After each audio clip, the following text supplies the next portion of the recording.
Assalamualaikum warahmatullahi wabarakatuh. Selamat datang di video pembelajaran mata kuliah analisis makanan dan minuman Prodi Anafarma jurusan Gizi Politeknik Kesehatan Kemenkes Malang. Pada video pembelajaran kali ini kita akan membahas tentang isolasi kafein.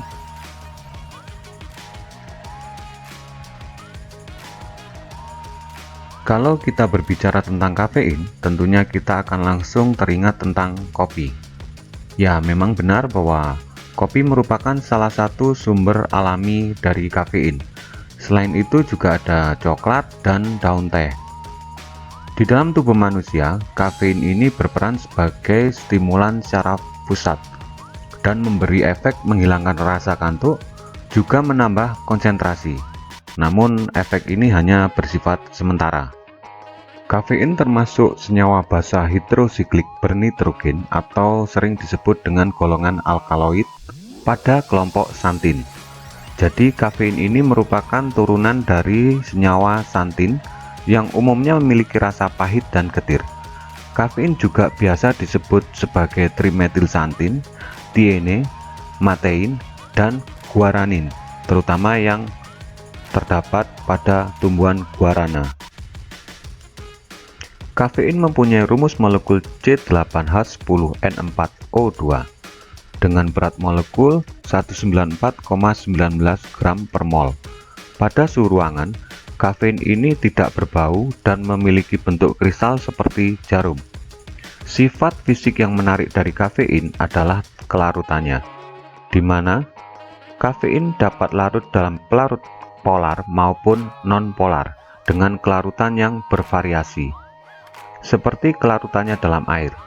Kelarutan kafein dalam air meningkat seiring dengan peningkatan suhu air.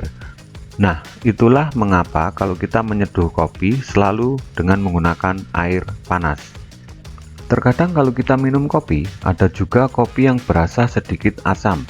Kopi yang berasa sedikit asam ini, selain untuk menambah cita rasa, juga dapat meningkatkan kelarutan kafein dalam air. Sehingga semakin banyak kafein yang terekstrak pada saat kopi tersebut diseduh.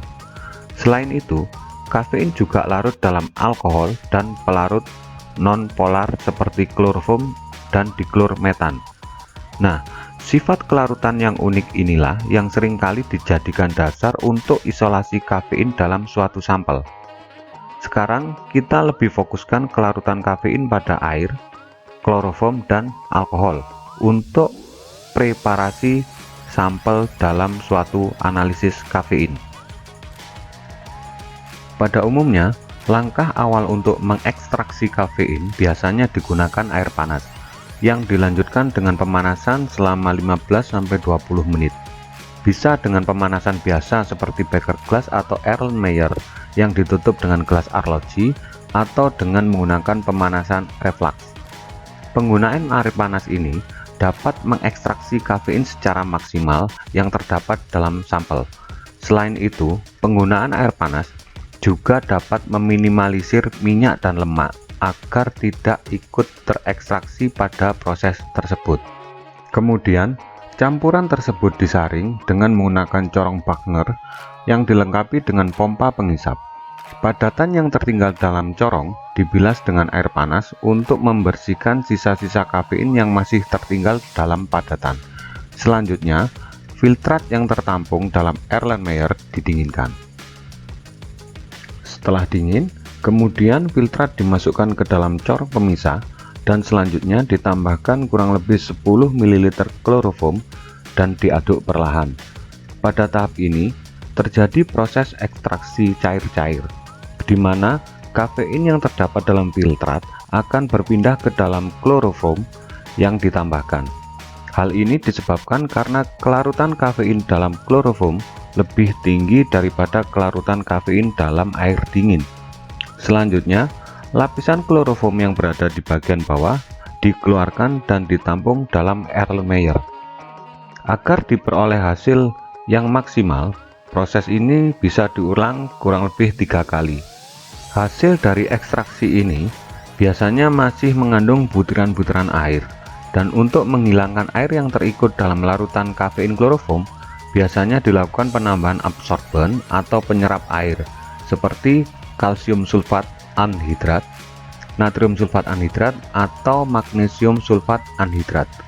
Kemudian diaduk perlahan dan didiamkan kurang lebih selama 5-10 menit.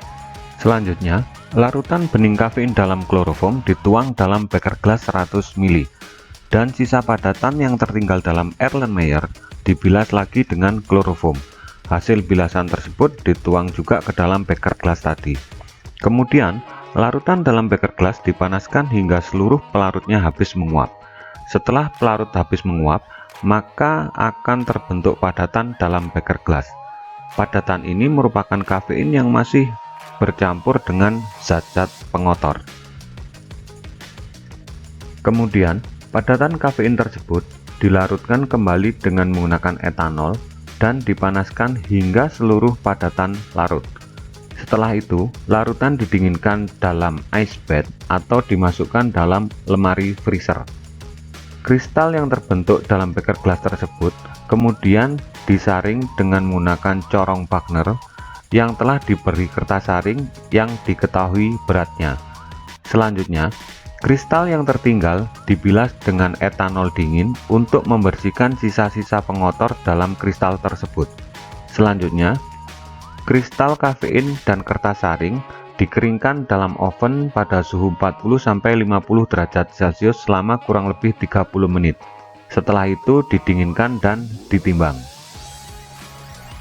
Demikian video pembelajaran tentang cara isolasi kafein dalam suatu sampel yang akan dianalisis. Semoga bermanfaat dan dapat menambah wawasan kita semua.